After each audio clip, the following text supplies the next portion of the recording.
sommes au terme de cette première réunion des chefs d'état-major des pays de l'AES qui nous a permis de réfléchir ensemble sur les voies et moyens à mettre en œuvre pour améliorer le bien-être de nos chères populations en leur garantissant un espace débarrassé des menaces multiformes auxquelles elles font face.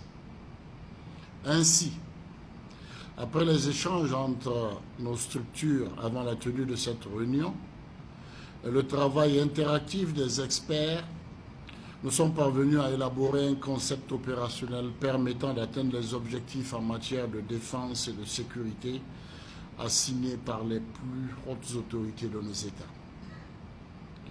Je me réjouis du fait qu'après les échanges riches et fructueux, les différents points inscrits à l'ordre du jour aient été discutés.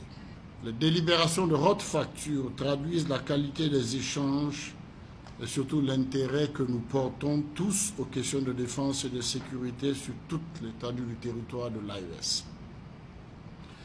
En outre, nous avons saisi cette opportunité pour faire un point sur la situation sécuritaire prévalente de l'AES que nous savons tous dégradée, mais qui est en phase maîtrisée avec le nouveau dynamisme observé dans la conduite des opérations au niveau des 3 pays de l'Alliance.